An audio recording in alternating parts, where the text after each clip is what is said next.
Sige po, palakpakan po natin ang Panginoon. Hallelujah. Magandang umaga po sa ating lahat. Amen. At it's International Women's Month. Amen po. Buwan daw po ng mga kababaihan ngayong Marso. Amen. So palakpakan po natin ang ating mga ina, lola, mga ate, tita, ang ating pastora. Amen. Sige po, masigabong palakpakan para sa ating mga kababaihan. So nung pong nakaraang linggo ay ipinangaral po na ating punong pastor ang patungkol po sa 6 na bahagi, 6 areas of preparation. Bago po ang pagdating ng ating Panginoong Jesus, ang kanyang muling pagkabuhay at ang ating ring resurrection, ascension and obedience. So ang mensahe po ngayong umaga ay pagpapatuloy po ng mensahe nung pong nakaraang linggo. Naalala ko po nung ako'y kabataan pa at narinig ko po ang katagang torch run. At kung tama po ang aking natatandaan, napakaraming mga churches noon dito sa Angeles. Kami po yung mga estudyante pa lamang noon. At noon ko po unang napansin sina Pastor Edgar, Pastora Karina, dahil sila po'y abala at may mga walkie-talkie. Tama po ba? Sabi ko, wow, ano kayang pinag-uusapan nila? At sila'y abalang-abala. It was torch run. And we were so excited. Way back in the 80s po yun, ano po. So bata pa po ako noon, nag-estudyante pa lamang kami, at kami po ay nakadalo. At kayo po ba'y nakadalo na o nakasali na sa isang marathon o sa isa pong mga sports po? May mga tumatango po, ano? Anong pong kaming high school, nakaranas po kami ng marathon race mula po sa Luneta Grandstand at yung kahabaan ng Rojas Boulevard. At bago po yung isang araw na yon na ikay tatakbo, ilang buwan pong matagal na paghahanda at preparasyon. At medical check-up, of course, pag-ipunan mo yung magandang rubber shoes, and all the training and all the long preparation just for one day para sa araw na yon. At doon natin na-appreciate that God is preparing us. Amen? God is preparing us for that one day. Amen. Ang Diyos, ilang libong taon. Ilang libong taon po tayong hinahanda ang iglesia para sa isang araw na yon. At yun po ay ang pagbabalik ng ating Panginoon. Kaya nga po, sa umagang ito, ang mensahe po ay bahagi ng paghahanda ng Diyos sa atin. Amen? Tayo po ba ay handang magpaturo sa Panginoon? Amen? Ang pag-aaralan po natin ay ang libro ng Malakyas. Malakay. Ang ibig sabihin po ng kanyang pangalan ay Messenger of God. Ang mensahero ng Diyos.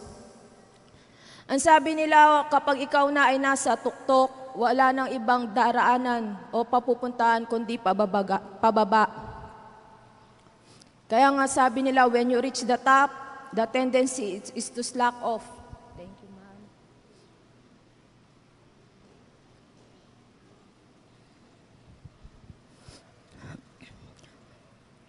The tendency is to slack off or magpadaos-dos pababa.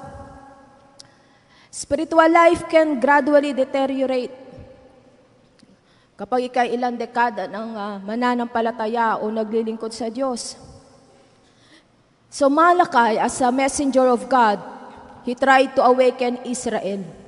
Gisingin ang bansa ng Diyos from slackness in relating to God. Ano po yung slackness?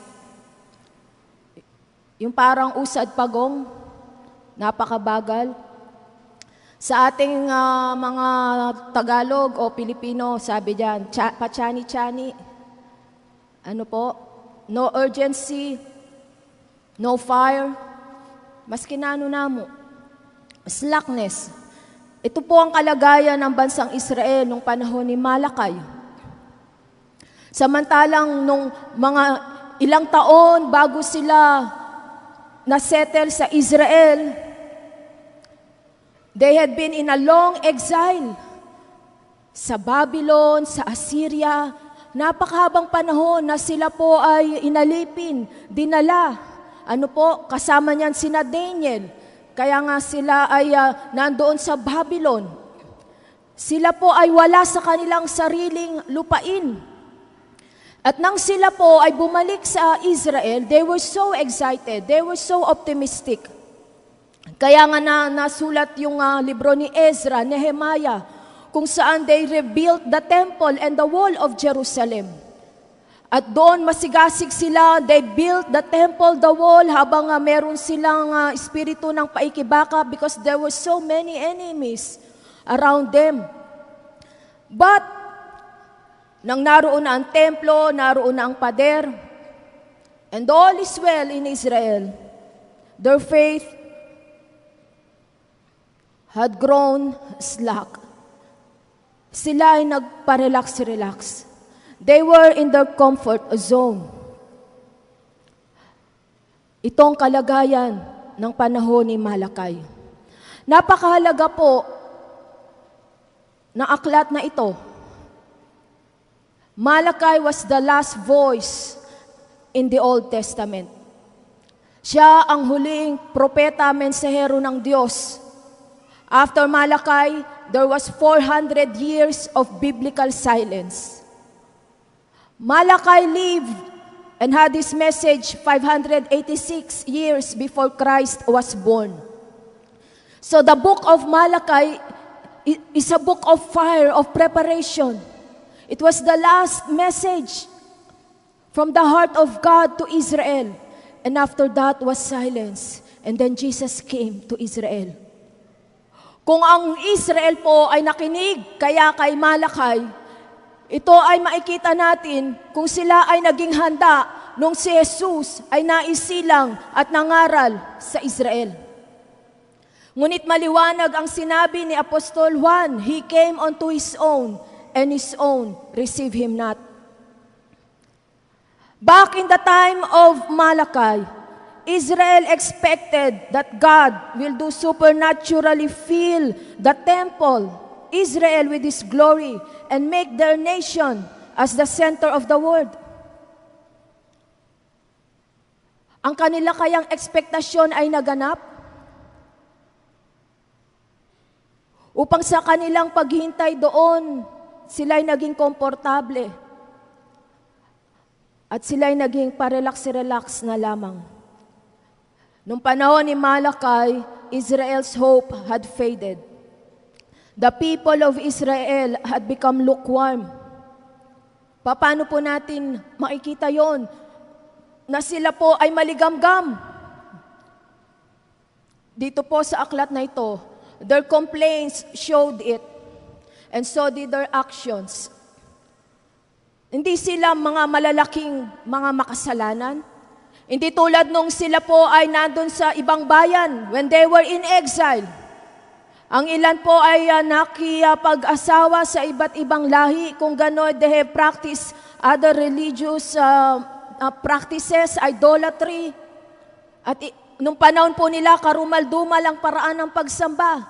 Iaalay sa apoy ang kanilang mga anak at kanilang papatayin. At ilang pong mahalay na paraan ng pagsamba. When they were in Israel in Malakay's time, they were not big sinners, but they were lukewarm. They had kept their religion, but they had lost contact with God. They just went through the motions. Through the motions of their faith, they had become familiar. Alam niyo po yung familiarity? Sabi nila, it breeds contempt. Familiar ka na eh. Yan, makikita lalo na sa tahanan. Minsan wala nang pakialam. Wala na ang paggalang. They had become familiar with the religion. So how do you heat up a lukewarm faith? Paano mo pag-iinitin ang maligamgam na pananampalataya? How do you cure a careless attitude? Na nabanggit din po ni Pastor Edgar, carelessness. What is the cure for carelessness? A complaining spirit. Ang pagrereklamo. Their actions symbolize an inner heart problem. Kung gayon po, tayo'y manalangin. Amen? So, tayo po yumuko at pumikit. Salamat po, O Diyos, sa aming pag-aaral ng aklat ni Malakay, Panginoon. Dalangin po namin that fire within us will be stirred up in the name of Jesus. At ang iyong kalooban, kaharian, ang siyang maghari at makapangyari, Panginoon. At ang iyong tinig, ang siyang umalingaw-ngaw at siyang aming tanggapin at sundin. At ikaw po, O Diyos, ang maluwalhati at ganapin mo ang iyong nais at buksan mo ang aming pandinig at pangitain, O Diyos, upang ikaw ang aming makita, ikaw ang aming madinig at madama ang iyong puso sa umagang ito. Salamat po, aming Ama, sa pangalan ni Jesus. Amen. Amen. In the absence of miracles, Israel forsook God. There was religious compromise, mixed marriages, divorce, apathetic worship. It was shown in their second-rate offerings. They could not see that God loved them, and they felt that serving God brought no reward. But in this book, God's voice dominates the scene. Ano po? Like a loving and angry father pleading with his children. So as we read on the book of Malakay, naway madama natin ang Diyos bilang ating Ama, na nais tayong turuan, na nais tayong palalahanan, at nais tayong ibalik sa Kanya pong kalooban. Now, tulad sa isang larawan, let us see the dark side of the picture. The people, the sins, they have been dishonest, ungrateful, and there was an unfaithful priesthood. Malakay chapter 1 verse 2. Ano po ang kasalanan ng Israel na unang binanggit ng Panginoon? They failed to respond to God's divine love. Ang sabi ng Panginoon, I have loved you. And then the people ask, how have you loved us? Paano mo kaming minahal? Alam niyo po, sa paikipag-usap sa tao, ano po, sabi ko nga, madalas yan sa tahanan. Kapag nandun ang pangatwiran ng anak sa magulang, something is wrong. Tama po? Sabi ng Lord, I have loved you. Mahal kita, sabi ng Diyos sa anyang bayan. At ang kanilang tugon, paano mo kaming minahal? How have you loved us? They failed to respond to God's divine love. Ano po kaya't sila'y merong paikipagtalo sa Diyos? At in verse 6, they have robbed God. Ninakawan nila ang Diyos. Paano po? By dishonoring God's name. Ang sabi ng Diyos in verse 6, a son honors his father, and a servant his master. If I am a father, where is the honor due me? If I am a master, where is the respect due me? It is you, O priest, who show contempt for my name, but you ask, how have we shown contempt for your name?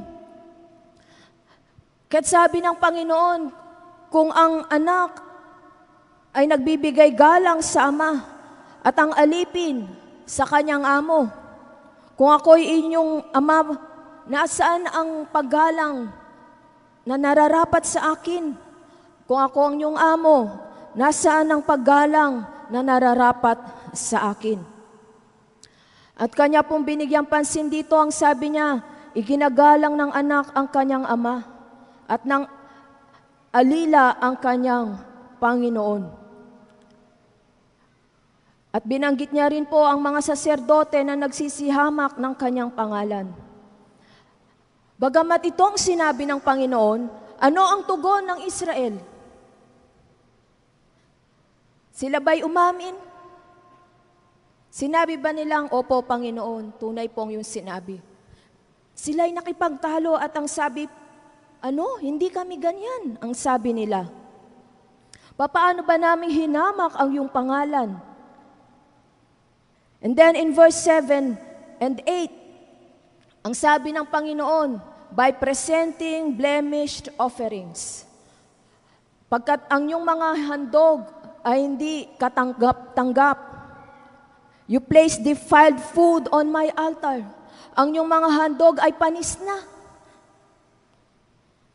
At ang tanong nila, paano? How have we defiled you? Ang sabi nila, pagkat kayo'y naghandog ng bulag na pinakahain, at pagka kayo'y nangaghandog ng pilay at may sakit, iharap mo yan sa mga tagapamahala. Kalulugdan ba niya yan?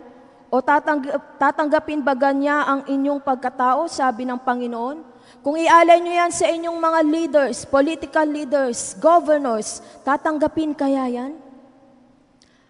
Sa kalagayang ito, sa kanilang pagtatalastas, hindi na malaya ng Israel ang kanyang tunay na kalagayan sa harap ng Diyos. Amen? Kaya minsan pagka tayo po ay pinagsasabihan, tayo ay nasasaktan, hindi natin matanggap o hindi natin tinatanggap na tayo'y ganon. Hindi ako ganyan. Paano nagkaganon? Susunod, ang sabi ng Panginoon sa mga saserdote, they have been giving evil examples. They become stumbling blocks instead of spiritual leaders. Tutuloy ko po in chapter 1, verse 13. At sabi, narito, nakakayamot at inyong nginusuan, sabi ng Panginoon ng mga hukbo, at inyong iniharap ang makuha sa dahas, ang pilay, mga may sakit. Ang sabi sa wikang Ingles, what a weariness. Sa NIV, what a burden. Dumating ang Israel na ang paglilingkod sa Diyos is a burden. Weariness, sila'y pagod na. Ito'y kabigatan. At nayayamot, ang sabi po ng King James Tagalog, nginusuan. Pati expression po, So ang Diyos pala, tinitingnan din niya ang ating mga expression. Kayo'y nayayamot at kayo'y nginungusuan niyo ako sa inyong paglilingkod. Sa atin yan, nakasimangot habang naglilingkod. At ito ang kanya pong binanggit. And then in verse 14, sumpain ang magdaraya na mayroon ng kanyang kawan ng isang lalaki at maghahain sa Panginoon ng marungis na bagay. Ang sabi dito ng Panginoon, hindi nyo binibigay ang pinakamainam na handog. Nung panahon nila, ang paghandog po sa templo ay sa pamagitan ng mga hayop. At nandun nga po sa kasulatan that the firstborn male of every flock, partikular ay tupa o baka, ito po ang hinahandog, blemish and perfect, ang handog nilang hayop sa Panginoon. Ngunit in Malachi's time, sa halip na ang pinakamainam ang ihandog sa Panginoon, ano po ang kanilang binibigay? Yung pilay, yung bulag, yung hindi na magagamit. O yan na lang bigay mo kay Lord. Tira-tira. Wala na yung pakinabang sa atin. Palahian natin yung malulusog. Yan ang ating kainin. Pero yung may sakit na handog, bulag, pilay, yun ang hinahandog sa Panginoon. At ito po ang ipinunto ng Diyos. And then in chapter 2, from verse 1, ang kinausap dito ng Panginoon ay ang kanyang mga lingkod. Ang sabi niya, now, O ye priests, the commandment is for you. If you will not hear, and if you will not lay it to heart, to give glory to my name, says the Lord of hosts, I will even send a curse upon you, and I will curse your blessings. Yes, I have cursed them already, because you do not lay it to heart. Behold, I will corrupt your seed, and spread dung upon your faces. even the dung of your solemn feast, and one shall take you away with it. And you shall know that I have sent this commandment to you, that my covenant might be with Levi, says the Lord of hosts.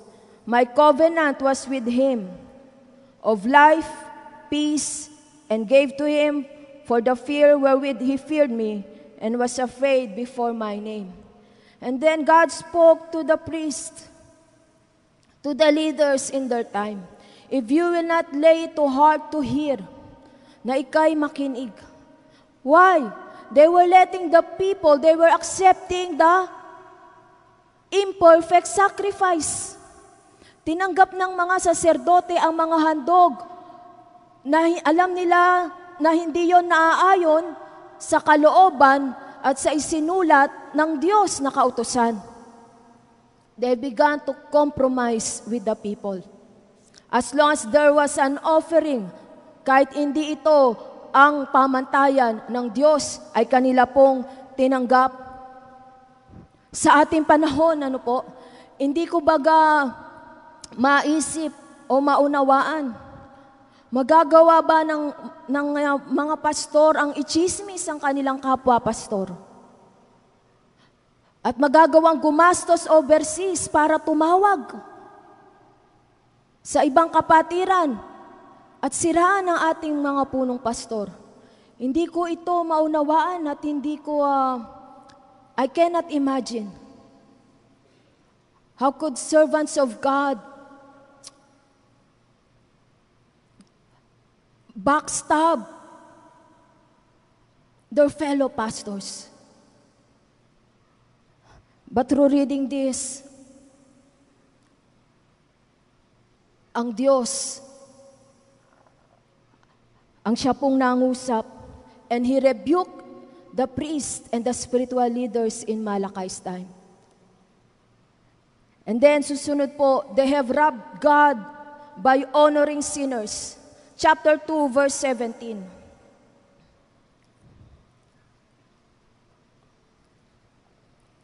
Ang sabi nila, inyong niyamot ang Panginoon sa inyong mga salita.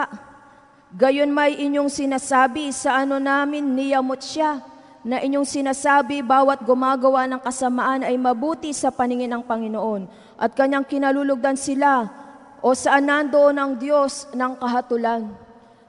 Niyamot nila ang Panginoon ng kanilang mga salita. You have wearied the Lord with your word, yet you say, wherein have you wearied him? When you say, everyone that doeth evil is good in the sight of the Lord. Nayamot ang Panginoon sa kanilang mga salita. Kung gayoy ang Diyos ay nakikinig at kanyang naririnig ang ating mga salita, maging ang mga salita ng ating mga puso at ng ating mga kaluluwa. Amen? Although we are reading an Old Testament book, let us reflect on our time at gawin po natin itong personal. Amen?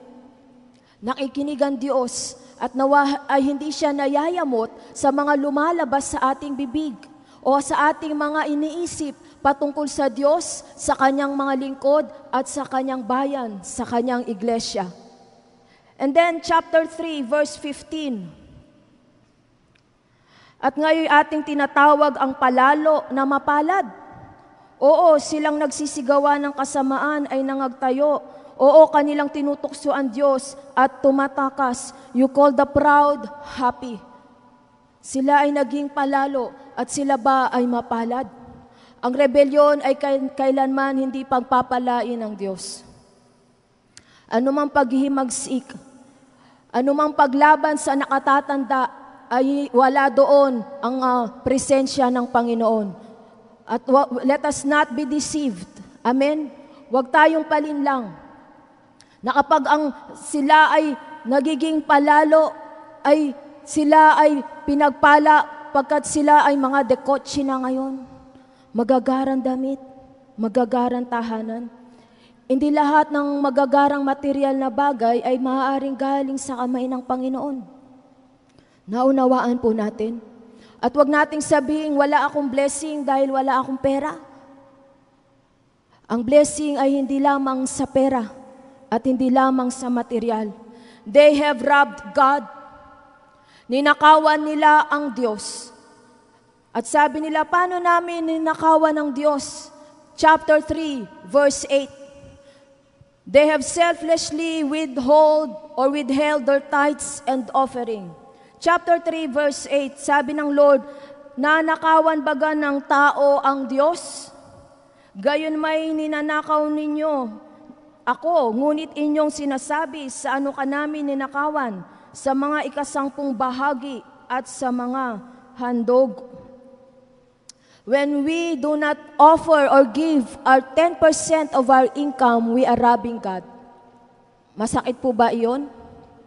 Ninanakawan natin ang Diyos. Ito pong, hindi po ako nagsabi niyan, ang Diyos po. Amen?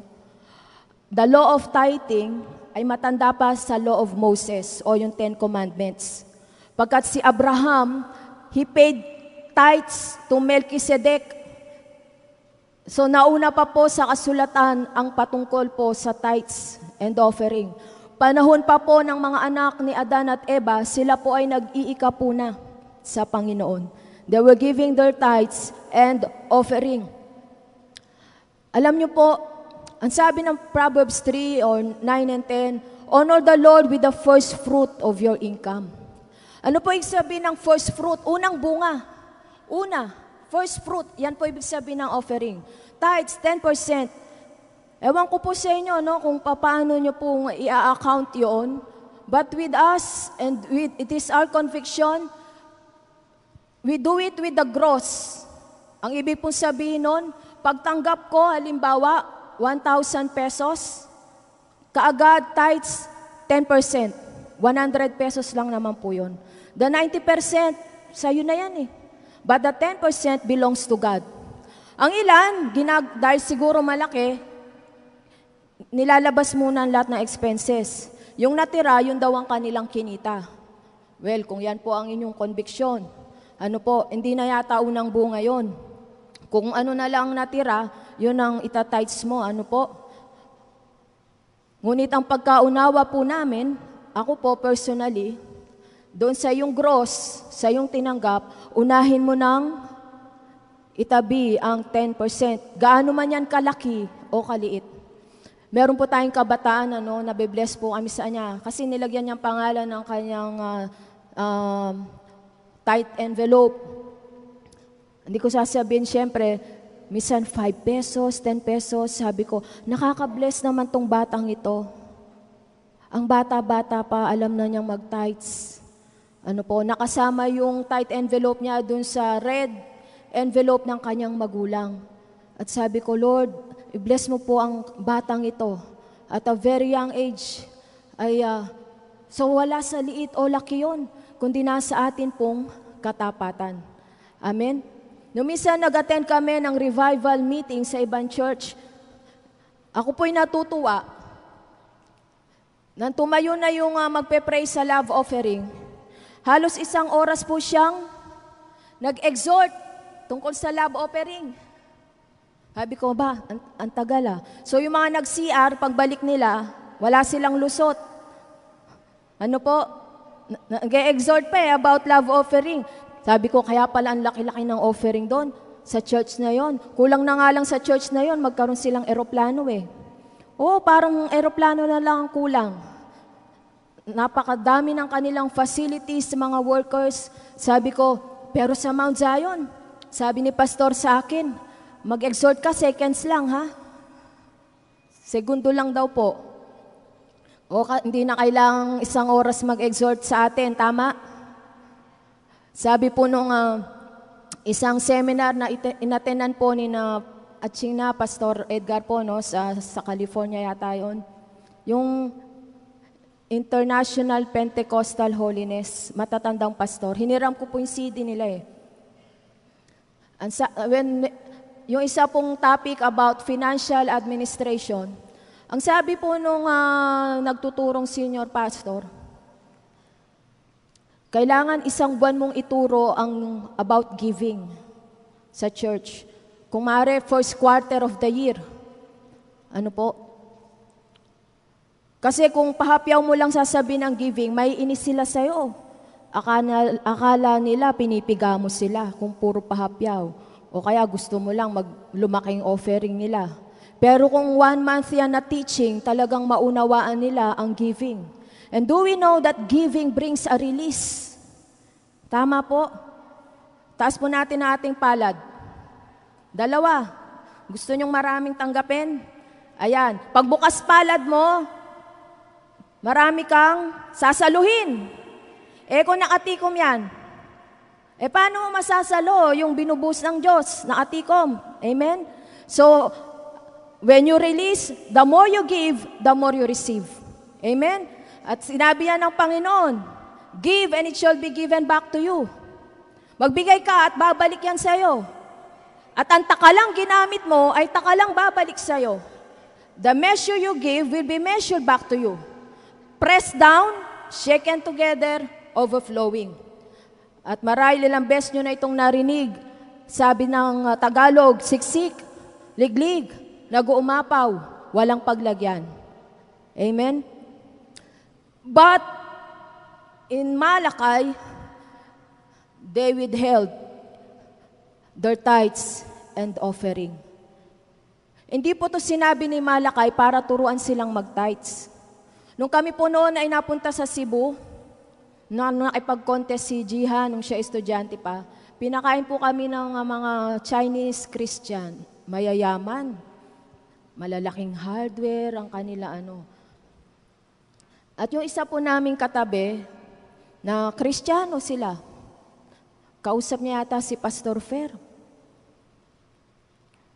At dinidiin itong mayamang Kristiyano na wala ng tithing sa New Testament. Nakarinig na kayo niyan? Wala ng tithing sa New Testament. Siyempre, hindi kayo imik. Bahala silang dalawang pastor. Ang sabi ko, isa lang tanong dyan Ayaw niya magbigay, malaki kasi. But when you love God, wala kang ipagkakait sa Kanya. Subukan nyo. Yan pong sinabi ng Panginoon, hindi ba? Subukan nyo ako, kundi ko buksan ang durungawan ng kalangitan. At ibuhos ang pagpapala na wala kang paglagyan. Subukan nyo po. Hindi po sa neto Neto, yung labas na lahat ng gastos, yung tira. Subukan nyo po sa first fruit. Ano po yon? Sa gross. Subukan nyo po. Subukan nyo lang one time. Huwag kayong matakot. Amen? Nung young people po ako, nakapag-attend ako kay Pastor Hong. Kakasal pa lang nilang mag-asawa noon, wala pa silang anak. Ang sabi po niya, shinare niya ang kanyang testimony dahil may kaya ang kanyang napangasawa at siya ay pastor na walang pera. Pero nang sila po, after ng kasal, syempre may mga cash na gift yan. Pero sabi niya, 10% sa akin at 10% sa aking asawa. Pinagsama nila, 20%. At napatunayan nila, ang katapatan ng Diyos at ang kanyang pagpapala at ang kanyang pagtupad sa kanyang pangako dito sa Malakay. Amen? Alam niyo po, sikreto po ito, Hindi ko ganong pinagsasabi, pero i-share ko po sa inyo ngayon. Siyempre, sino bang ayaw ng pagpapala? Gusto niyo pong mapagpala? Sinong may matinding pangangailangan ngayon? Matindi. Matinding pinansyal. Pinansyal. Huwag tayong mahiya. Kasama ko dyan. Matindi kang magbigay. Opo. Opo. Matindi kang magbigay. Matindi rin ang babalik sa'yo. We cannot outgive God. He is God. Make Him your business partner. Ang gandang kasosyo ng Panginoon, Kasi 10% lang sa Kanya, 90% sa'yo. Saan nakakita pong ganyan? Siya nang nagbigay, siya nang Of course, tayo ay magsisipag, magtsatsaga. Pero 90% nga po ang sa'yo 10% lang ang sa Panginoon. Ginaya ko po siya. Sabi ko, Lord, gusto ko yan. At mula po noon, 20% po ang aking tinatites. Estudyante pa lang kami noon, And by faith, sabi ko, Lord, pagtatites ko na yung mapapangasawa ko. Totoo po yan. 21 years ako naghintay bago po ako nakapag-asawa. O, wag niyo nang compute kung ilang taon na ako, ano. Pero hanggang ngayon, hindi ko po binawi ang aking pangako. Kahit maglakad ako mula Santo Domingo hanggang Kulyat, mula baryo namin Magliman hanggang sa palengke ng San Fernando. At hindi ko tinanungan, Lord, ano ba yan? Nag-20% na ako, naghihirap pa rin. Hindi po, ano. At purihin ng Diyos. Purihin ng Diyos. Nung kinasal kami, wala po kaming pera. Ang Diyos po ang nagbigay sa amin ng biyaya hanggang ngayon. Hindi lamang po sa kaperahan, kundi sa samahan. Dumaan kami sa sabi nating mga bagyo, pero hindi pa naman kasing lakas ng Yolanda. Mga signal number 1 lang, number 2, ganyan. Hindi pa naman kami nag-away na number 3 at number 4. Sa biyaya po ng Panginoon. Ano po? Kaya hindi lang sa kaperahan, ang kanyang kamay kasi nandun eh. Kasi po, kung ano lamang hinandog natin sa Diyos, yun lamang. He's a gentleman. Kaya ihandog mo na lahat. Kasi kung anong hinandog mo sa Kanya, yun ang Kanyang hahawakan, yun ang Kanyang pagpapalain. Kaya nga alam niyo po, every firstborn male born in the house belongs to God. Kaya nga ang inyong mga anak ay dinededicate sa Panginoon. Amen? I-dedicate natin ang ating income, kaperahan. Subukan niyo po ang 10%. At kung gaya-gaya kayong katulad ko, gawin niyo pong 20%. Hindi naman kasi kayo sa church nagja-tithes sa Panginoon. Amen? Kung mapalad po tayo, ang ganda-ganda, ang pupogi na ating mga pastor. Agree? Ang gagaling nilang manamit. Tama po? Ako gusto ko yung pastor ko, magandang-maganda, tsaka poging-pogi. Kung pwede nga lang, regaluhan ko silang Montero. Sabi ko, Lord, bigyan na natin house and lot sina Pastor Edgar. Ang sikip na ng bahay nila, bigyan na natin silang SUV. Sabi ni Lord, wait lang. Kung ang pastor mo hanggang ngayon, mukhang gusgusin, nagre-reflect po yan sa church. Tama? Nakatira tayo sa mansyon, yung pastor natin, gutay-gutay ang bahay. O hindi naman po tama yun, ano po? So habang sila'y pinagpapala, ibig sabihin pinagpapala ang church. Amen? Nagtagal ako doon At ang sabi pa ng Lord, Deuteronomy 28, these blessings shall come to you and overtake you. Overtake. Alam niyo po, mula po nung inassign tayo ni Pastor na mag-exhort sa love offering, at atin pong tiningnan ang mga verses about love offering and tithing, ang kalooban ng Diyos at ang kanyang mga salita ay pagpalain ang kanyang bayan. May nabasa na kayong sinabi ng Diyos, sige, maghihirap ka dyan. Wala po. Anong sabi niya? But my God shall supply all your needs. Philippians 3:19, according to His riches and glory in Christ Jesus. Ano sabi niya? Puno, siksik, liglig, nag-uumapa, walang paglagyan. Si Jesus na nagsabi niyan. And in Proverbs and in the Old Testament, ang nais ng Diyos ay tayo po ay pagpalain. Kaya't sinabi ni Jesus, I have come, John 10, that you may have life and that you may have it more abundantly. Let us just obey. Yun lang pong susi Jesus said, I give you the keys of the kingdom. Nasa atin na po ang susi ng kaharian. At ang susi na po yan, isa diyan ay obedience. Sundin lang natin. Amen? Meron kang 1,000, 10%, 100 pesos. Ngayon po, parang piso na lang ang 100 pesos. And then, yung love offering mo, nasa iyo, 5 piso, 10 piso, o 100 pa. Amen? Wag nawa yung ating offering ay kasing laki lang ng offering ng isang dukha. Hindi po. Amen? Hindi ba pag mahal na mahal mo, gusto mong magandog? Kahit yung mga ina, sabi nga, o ama, susubo mo na lang, bibigay mo pa sa anak mo.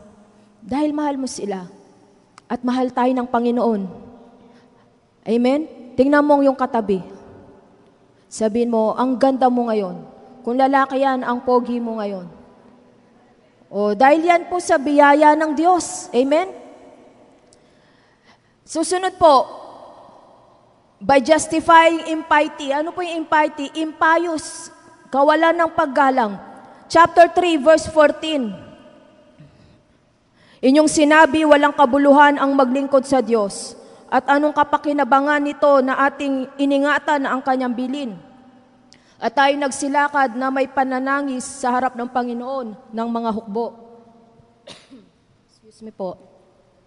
Walang kabuluhan ang maglingkod sa Diyos? Pwede ba yun? Marahil hindi po natin yung sinabi, pero nakikita po sa ating gawa. Anong saysay na ating gawin ng kanyang mga bilin? Pag na-receive na po tayo ng text, mag-attend. Wala po ko kahapon, alam nyo naman po, no, kailangang maghanda. Mag-participate po tayo. Amen? Ngayong summer, bakasyon, dalasan nyo pong pagpunta ng church. Kung wala kayong ginagawa sa bahay, dito po, ang dami pong magagawa dito. Gusto nyong manalangin, maraming kwarto dito para manalangin. Walang kabuluhan ang maglingkod sa Diyos. Ito nang sabi ng Israel. Walang kabuluhan ang mag-attend ng Friday prayer meeting o ng Wednesday leadership training. Wala bang kabuluhan ang maglingkod sa Diyos? Sa ngayon po, nananalangin kami ng mga susunod na batch ng mga pastor at magfu-full time sa Panginoon. Ang mga full-time pastor ba ngayon ay mga endangered species? Alam niyo po yung endangered species? Parang Philippine eagle, nanganganib ng walang matira sa anilang lahi. Alam niyo po, may mga church ngayon, walang pastor. Naikihiram ng pastor. Nakakalungkot naman. Nung panahon namin, nag-harvest ang Lord. Napakaraming kabataan, nag-full-time. Isa na po ako doon. Di ko man alam full-time. Basta gusto ko lang maglingkod. Hindi ko na gustong magpastor John Rich. Sama-sama lang ako. Ngayon nga, sama-sama ako ngayon. Iniwan nila ako. Kami na lang natira. Sa bagay, nung gumraduate kami Bible School, kami na lang ni na Pastor Pernon natira. Punong-puno nun, iba-ibang church, patatanda pa sa amin. Pagdating po ng graduation, 3 na lang kami. Si Pastor Per, ako, Ma'am Chona. Ngayon, 2 na lang kaming natira, po. Kailangan po may sumunod. Amen. Nasa na mga kabataan na mag-full time? Noon po, may young people tayo. Sabi niya sa akin, Ma'am, gusto ko mag-full time. Sabihin mo sa magulang mo. Christian po ang kanyang ina, kanyang magulang. Alam niyo po ang sabi ng nanay niya, hindi kita pinag-aral para mag-full time. Nakakalungkot naman. Pag ba full time, pulubi. Sa bagay, hindi ka magtatrabaho. At may ilan po, na-offeran mag-Bible school, maglingkod. Ayaw nila. Inisip nila ang kanilang pamilya. Sabi ko, pag naipagtrabaho ka, 10,000, 20,000 ang yung sweldo. Tama po. Fix na yun. Maglingkod ka sa Diyos. Wala kang fixed salary. Pero higit pa sa salaryng matatanggap mo. Amen? Sa ngayon po, wala kaming pera. Gusto ko nang pagawa yung bahay naming matanda sa Magliman. Pero kamangha-mangha ang Diyos. Habang paparating pa lang, pina-estimate ko po yung kisame tsaka bubong, 100,000 daw. Luman-luma na po kasi. Pero alam nyo, anay nga ang humahawak dun sa mga kisame. Totoo po yun. Opo, punta po tayo doon. Pero alam nyo, noon nga, nung walang tao po sa amin, inanoint ko po ng oil yung buong bahay. Lahat ng bakod, pintuan, lahat-lahat po at pinanalangin. Alam nyo po nung pumutok ang pinatubo, andyan na po ang lahar sa Palawe, Cabalantian, Bacolor, San Isidro, Napalibutan na po kami. Andiyan na, kami nasa Purok 3. Ang lahar po ay nasa Purok 1, Purok 2, sa likod. Napalibutan kami. Bigla pong tumigil ang daloy. Hindi po nalahar ang aming bahay. At napansin niyo po ba, nung mga nakaraan, nasaan po ang malalakas na bagyo? Lumilihis, natatakot po sa Pampanga. Napansin niyo po yon? May signal sa Bataan, Bulacan, Nueva Ecija, Pangasinan. Wala sa Pampanga. Sabi ko, napakabuti mo, Lord. Kahit pala wala kaming perang panggawa ng bahay. Higit pa sa perang yung binigay. Kaligtasan. Amen? Bago nga bahay mo kung nasira naman ng bagyo. Amen? Kaya huwag mo sabihin, ikay kawawa dahil wala kang pera. Higit pa sa pera ang nais na bigay ng Diyos sa iyo. Just recognize. Amen? Walang kabuluhan ba ang paglilingkod sa Diyos? Hindi po. Alam niyo po, hindi masamang humingi ng blessing. Sabi nga po namin sa aming panalangin, Lord, pagkakatiwalaan mo ba kami ng milyones? Kung pagkakatiwalaan mo po kaming maging milyonaryo, tahimik po kayo Gusto niyo ng milyon? Gusto niyo kasi mega loto agad yung biglang yaman. Kahit di tayo tumataya, sana manalo ng loto yung kamag-anak kung tumataya, babalatuan kami. O kaya may kapatid ka na tumataya, hindi Kristiyano Gusto natin agad, biglang yaman. Pero alam nyo, maganda yung pagpapala, hindi mo namamalayan. Magugulat ka na lang, ganyan palang sales natin ngayon Hindi mo namamalayan, pinopromote ka ng Panginoon. Hindi mo namamalayan. In-overtake ka na pala. Hindi mo lang agad nakita. Tama po. Kaya't balik po ako sa panalangin, Lord, kung pagkakatiwalaan mo kaming milyon, nais ko po kasi ng isang patotoo.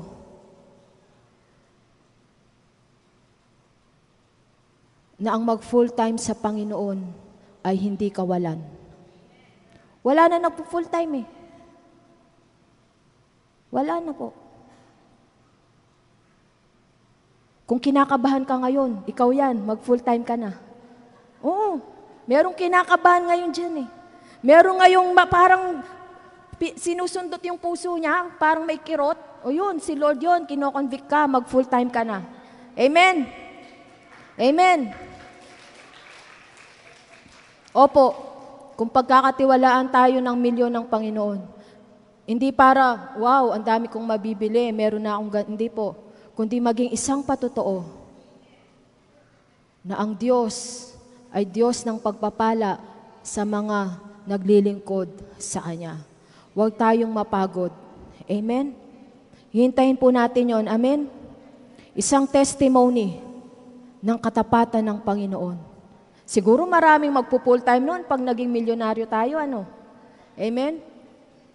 Susunod po, ikalawang kasalanan, social sins. Walang nagta-time sa akin dun. Si Ching na lang. Kayo na lang, time na. Kasi po, introduction pa lang yun. Pagbigyan nyo na po, nung huli akong mag-ngaral, kasi nun, ang tagal na. Susulitin po natin. Mainit-init pa naman panahon po, Social sins. So, unang kasalanan ng Israel, robbing God. Pangalawa, social sins. They were treacherous in dealing with their brethren. Chapter 2, verse 10. Sabi ng Panginoon, here we not all one Father, hath not one God created us? Why do we deal treacherously every man against his brother by profaning the covenant of our fathers? Kanila pong nilalamangan at kanilang niloloko ang kanilang kapwa, ang kanilang kababayan, ang kanilang kapatiran. It's a social sin when we deal treacherously. Alam niyo po, kung kayo ay businessman, maayon po na tumubo, kaya ka nga po nagbi-business. Tama po? Pero wag naman po yung 100 or 200%. Yung alam niyo na, pag sobra-sobra. Tama po? Lalo na kapag kapatiran. Kaya yung iba, ay naku, pag Kristiyanong bumibili, matawad. Ano po? Pero ang sinasabi rito ay yung nilalamangan ng kapwa. It's a social sin. Ito ay kasalanan laban sa ating kapwa. Ilan na po ang natisod, nadapa at lahat-lahat na, no? Kapag sila ay nalalamangan, kapag sila po we deal treacherously, pag hindi tayo patas, at ito po'y nakikita at pinapansin ng Panginoon. Ang sabi niya nga, mabuti pang magtali ang isang tao at tumalon ng bato at tumalon sa dagat kaysa ma-offend niya ang pinaka-least, ang pinakamababa sa mga anak ng Diyos. Pangalawa po, intermarriage. Ilang sanang mga samahan ang naligtas kung sumunod lamang ang mga kabataan na huwag makipamatok sa hindi mananampalataya. Intermarriage with the heathen. Chapter 2, verse 11. Ang pamatok, pakikipag-asawa sa hindi mananampalataya. Iba kayo dun pa lamang iba kayo ng pananampalataya. Malaking bagay po yun. And then susunod po, divorcing wives. Chapter 2, verses 14 to 16. Sabi ng Panginoon, I hate divorce. Ano po? Breaking faith and unfaithfulness. At ito isang kasalanan ng Israel nung panahon ni Malakay. International Women's Month po, ito po dinidikdik ko sa mga asawang babae. Dahil ito naman po ang dinidikdik sa akin ng Panginoon. Wives, submit to your husband. Mga asawang babae, magpasakop kayo sa inyong asawang lalaki. Kahit di nyo maintindihan, parang sobra naman, magpasakop kayo, ang Diyos nang bahala. Hindi natin mabago, ang Diyos ang magbabago. Wala sa atin na baguhin o i-convict ang tao. Ang Holy Spirit po ang nagko-convict. Hindi po tayo. Kaya hindi tayo naghusga o mga asawang lalaki, mahalin ang asawang babae kung paano minahal ni Jesus ang church. Sacrificial love. Tingnan natin ang church, ang ating sarili kung gaano tayo minsan masyadong pasaway. And yet, Jesus did not give up on us. Amen? Kaya dalawa po, alam niyo po, SK po ang dalawang salita na iniiwasan ko sa aming samahan. Sumbat, panunumbat. Sinusupil ko ang aking sarili sa panunumbat. Never ko pong sinumbatan ang aking asawa. Sabi ko nga, nasa hukay na. Huwag mo nang parating mangangamoy ang kalansay. Ang tagal-tagal ng patay, binubuhay-buhay mo pa.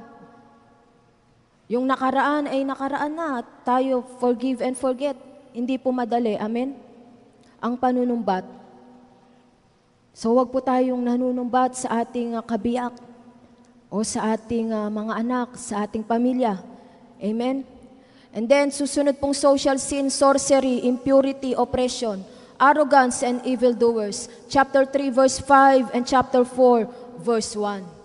So itong mga kasalanan ng Israel. Let us see the light side of the picture.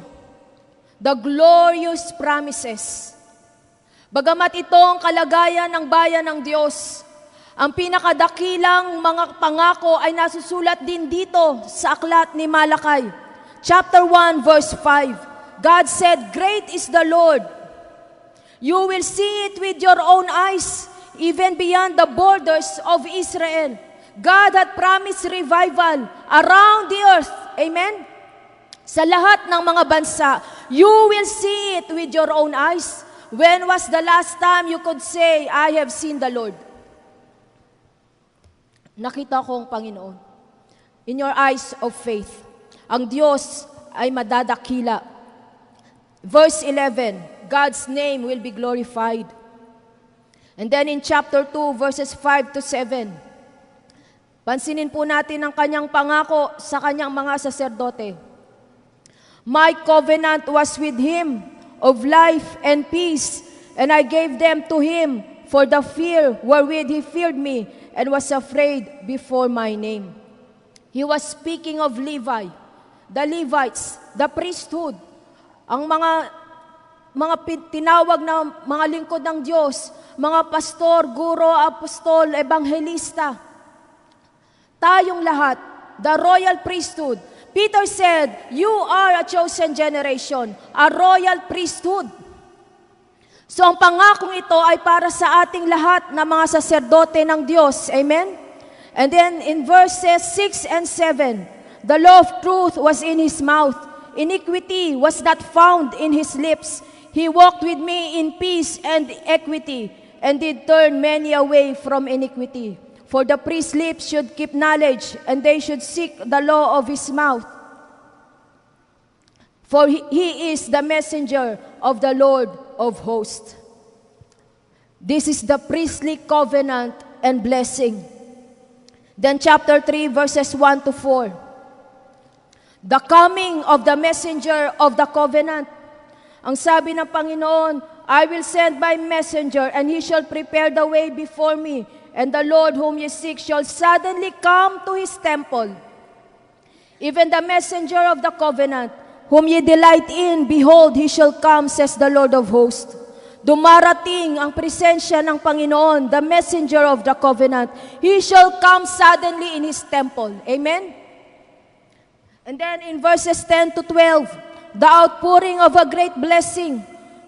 Ang sabi ng Panginoon, I will read in Tagalog po, dalhin ninyo ang inyong ikasampung bahagi sa kamalig upang magkaroon ng pagkain sa aking bahay.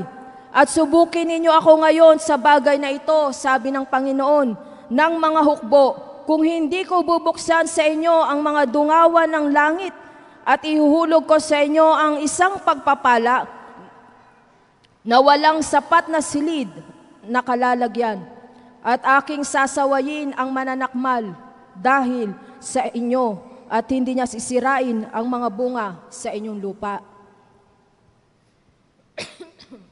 Verses 16 to 18. The saints becoming God's peculiar treasure. They feared the Lord. They spoke often one to another, and the Lord hearkened. And the book of remembrance was written before him for them that fear the Lord, and that thought upon his name. Pagbulayan po natin ang verse na ito. In verse 16, ang mga may takot sa Diyos at siyang pinag-uusapan. Ano pong ginawa ng Diyos? Pinakinggan sila ng Panginoon. Ang sarap po, Pinakinggan sila ng Panginoon. The Lord hearkened. Ang Panginoon ay nakinig at dininig. And a book of remembrance. Alam niyo po, tuwing tayo ay nag-a-attend, sabi ni Jesus, where 2 or 3 are gathered in my name, I am in their midst. Hindi tayo nag-check ng attendance, but the angel of the Lord do. May book of remembrance. Ang sabi nga po ng isang nagka-vision, pati yung nasa puso natin at iniisip, sinusulat. Habang tayo po'y nag-a-attend. God remembers and God listens to those who fear His name. To those who speak often, lagi siyang pinag-uusapan, the Lord is there and the Lord is delighted. Amen? Verse 17, the Lord will spare, sabi niya, and they shall be mine. Sabi ng Lord, you are mine, they shall be mine. In that day when I make up my jewels, I will spare them as a man spareth his own son that serves him. Tayo ililigtas ng Diyos. Amen? Ang kaligtasan ay pinangako ng Panginoon. Hindi lang po pag-iingat. Meron po kayong alahas na may K. Yung nasasangla. Ako po kaisa-isa, wedding ring. Ilang beses na rin itong nasanglap nung mahigpit namin pangangailangan. Kaya prayer namin, Lord, sana ito na yung last time, di na masangla. Nung kami po'y namumuhunan sa negosyo po, may 10 times na yata itong nasangla. Kaya ito po, lagi mong suot eh. Ayaw mong mawala, tama? Mamahalin eh. Ganyan ang tingin ng Diyos sa atin. Katulad ng pagtingin ng ama sa kanyang anak. At pagdating ng araw na yon, ang sabi rito, tayo po ay mga mahahalagang hiyas, pinakaiingat-ingatan. Di ba, nung unang panahon, nakabaul pa yan? Yung mayayaman, nasa ano ba yan? Yung meron silang treasury sa bangko. Yung mga ari-arian, pinakamahalaga. Ikaw ang pinakamahalagang ari-arian ng Panginoon. Pinakamahalagang hiyas. At ikay nais niyang isuot. Nais niya ikay palamuti sa Kanya. Ang sabi niya, o kay ganda ng iyong tahanan, nagniningning sa kabanalan mo. Ikay nagniningning sa kagandahan, pagkat nasa iyong kabanalan ng Panginoon. Amen? Sabi niya, I will spare them in compassion. And then verse 18, magtatapos na po tayo dito. Then shall ye return and discern between the righteous and the wicked, between him that serves God and him that serves him not. They shall return. Magkakaroon ng pagpapanumbalik. At ano po ang blessing dito? The obedient, they will see the distinction, ang pagkakaiba ng masama at mabuti. Nang naglilingkod sa Diyos at hindi. Nasa panahon tayo ng mga false prophet. Nasa panahon tayo ng deception. Excuse me po, Nasa panahon po tayo ng deception, ng false prophet, ng antichrist. Yan ang ating panahon. At sa biyaya ng Diyos, tayo nilulukuban niya para po tayo maingatan. Kaya wala tayong lalabas sa Kanya pong covering. Discernment. God promised discernment to those who would obey Him. And susunod, chapter 4, verses 2 and 3. But unto you that fear my name, shall the Son of Righteousness arise with healing in His wings, and you shall go forth and grow up as calves of the stall. The Son of Righteousness. It's the dawn of a new day. Alam niyo po yung Bukang Liwayway, napakaganda, no? Unti-unti, hanggat ang buong lupain ay napuno na, nasakop na ng liwanag. Ang Bukang Liwayway, it's the dawning of Jesus, the Son of Righteousness. Hindi po ito S-O-N. It's S-U-N, ang araw ng katwiran. Ngayon po, katanghalian na, mataas na ang araw, napakainit sa labas. Ganyan kainit at higit pa ang katwirang daladala ng ating Panginoon. At ito ang Kanya pong pangako, new hope, new righteousness, new triumph, new joy. Kapag dumating the Son of Righteousness, anong dala niya? Healing in His wings. Spiritual healing, mental healing, physical healing, healing in the relationship. When Jesus comes, miracles happen.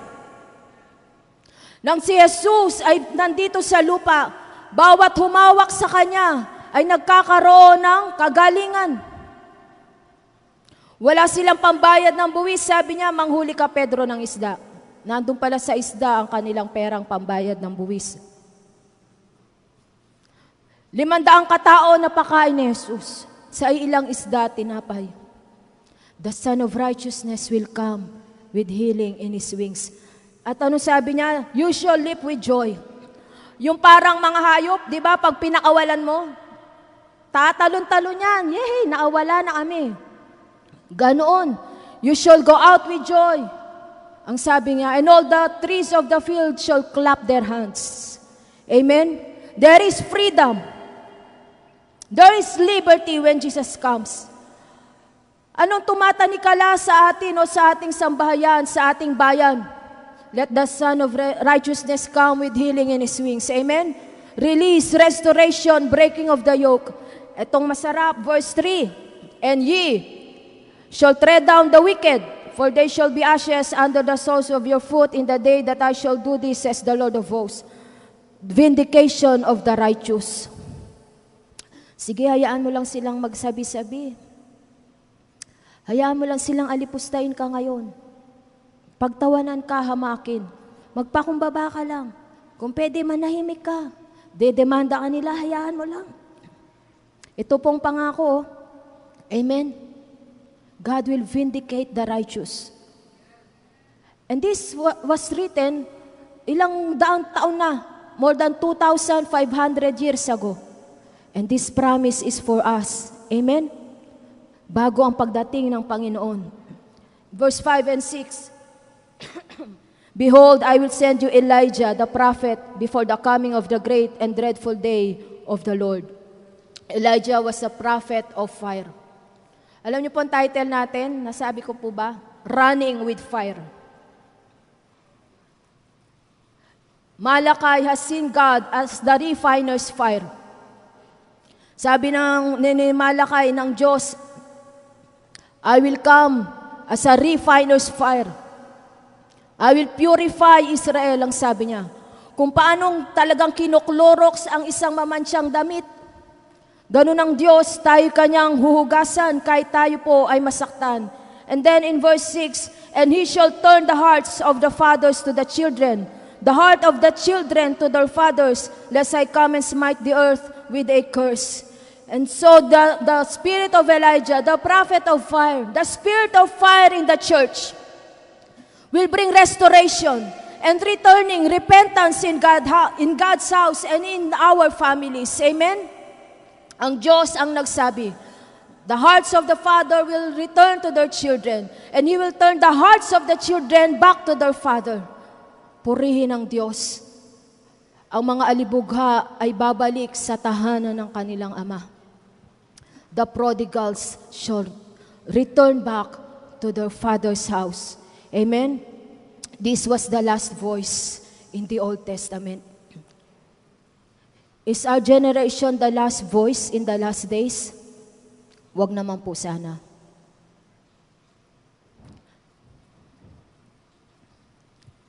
Alam niyo po ang ating panahon, these times are crucial and very important. We are in the last days. Nasa atin ang huling takbo. Ang winner ay wala dun sa magaling sa unahan. But God has placed the best runners in history in the last run. Ang pinakamasigasig o pinakamatitinding mga mananakbo ay inilagay ng Diyos doon sa huling takbo. The last run ito po ang magsisilbing magbibigay ng tagumpay. Naunawaan po natin. Amen? Nasa isang takbuhin po tayo. Noong panahon ni Malachi, komportable na sila. Nagbagal na sila. Ang pinakamagbagal na takbuhin pagka nandun ka na sa kalahati ng takbuhin eh. Kasi pagod ka na. Ngunit tayo po ay nasa huling takbo, sa huling panahon. Katulad ng 5 foolish virgins, they have been careless, they slept, they did not take effort to bring extra oil. At sa ating panahon, we must run with fire. Say with me, run with fire. Parang walang fire. Run with fire. Tayo tumakbo na may apoy. It's like a torch run. We are passing the baton. We must be filled with the passion of Christ. Wala lang sa pelikula yung passion of Christ. The passion of Christ is within us. Amen? Yung apoy ni Kristo ay nasa ating mga puso. Alam niyo po bang ang buwan ng March is the beginning of the latter rain revival in Israel? Latter rain pala. Latter rain po ngayon sa Israel. And in April, it's the day of Pentecost.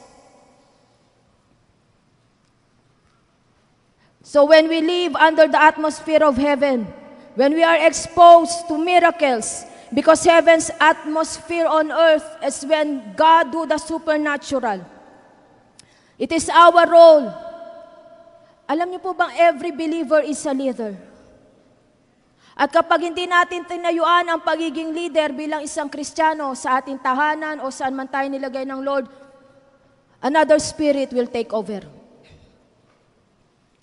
So we must stand in the leadership sa ating bahay, sa ating sarili. We take dominion in the name of Jesus. Alam niyo po, true apostolic leadership empowers and does not control. It's an empowering passion for God. Leaders create atmosphere. Either good or bad. Maging sa secular, it's the boss. Siya po ang nandun sa steering wheel. True spiritual leaders are those who carry their own heaven-centered spiritual weather system. Wala ba tayong budget ngayon? God will provide. Amen? They say and believe that with God, nothing is impossible. They are ministers of fire. Amen? The worship team, they are worshipers in fire. Amen? At alam niyo po, binanggit ni Malakay in the last chapter, the returning of the father to the children to their fathers. God wants family order. Set your house in order, ang sabi ng Panginoon. Because the model for biblical government is found in our family. When fathers and mothers have a tendency toward a form of religion without power, their descendants seldom have the motivation to pay the price necessary to carry on their family's legacy of righteousness. Ang mga magulang sa tahanan ay kailangan nagbabayad din ng presyo. This is the model of purpose, passion, and power that forms the nature of that home or church, so that the next generation will also rise from darkness with a torch, nag-aalab na silab, declaring the purposes of God. Kung ano ating tinanim, aanihin ng susunod na henerasyon. Amen? Kung ikaw ay nag-iisang mananampalataya sa iyong tahanan, keep the fire burning. Alam niyo po, the fault for Israel's lack of supernatural manifestation, they were not exposed to miracles anymore. It was business as usual. At ito po ay nakasalalay sa balikat ng mga magulang. They had seen the miracles, but they did not pay the price necessary for them to continue. Hallelujah. But in conclusion, sa Mount Zion, amen? The Joshua generation is rising up. The Joshua generation is rising up. Amen? Joshua received a supernatural lifestyle from Moses as an inheritance. Namana ni Joshua ang leadership kay Moses. Ano po ang inheritance o mana? It is something we get for free. Hindi mo pinagtrabahuhan, pinagpaguran ng iyong magulang, pinamana sa'yo. Someone else paid the price. But if we don't pay the price to increase what we got for free, there will be nothing to leave for the next generation. Opo, minana natin sa mga nauna nating mga ninuno sa pananampalataya. But if we will not pay the price ourselves, nothing will be left for the next generation. So we should also pay the price for the inheritance to increase. Amen? We must launch into greater personal encounter with God. When was the last time you know God answered your prayer? And you know God came. You know God came. And you have a testimony. A life without power results in a disastrous life. Napapahamak ang bayan ng Diyos kapag wala ang kapangyarihan ng Diyos na kumikilos sa Kanya. And the generation with no compass, walang guide, ang magiging bunga nito. But we must burn. Amen? We must burn. Kailangan nating mag-alaw with renewed passion for Him and Him alone. Amen? The cost for this neglect is eternal. Huwag po tayong magwalang bahala. Pagkat ang ating babayaran ay walang hanggan na pagkalugi if we will not run with God in the last days. When I have set the eyes of my heart, it will determine the reality that I release around me. And heaven is filled with perfect trust in God. This earth is filled with mistrust. Hindi mo alam kung sino yung pagkatiwalaan. But in the atmosphere of heaven, we have perfect trust in God. Amen? Let us run with fire. Amen? Let us listen, watch, obey, and run. Amen. Amen. Shall we run with Christ, that we may win Christ? Amen. Let that burning within you, that fire of God be stirred up. Amen. You are ministers of fire. Mount Zion is where the presence of God is. Ang ibig sabihin ng Zion ay presence of God. And God is a consuming fire. Amen. And let the spirit of Elijah, the prophet of fire, be upon us. Amen. Nung pong Biyernes ay sinamahan ko ang aking katuwangan. Nandito po siya sa ospital.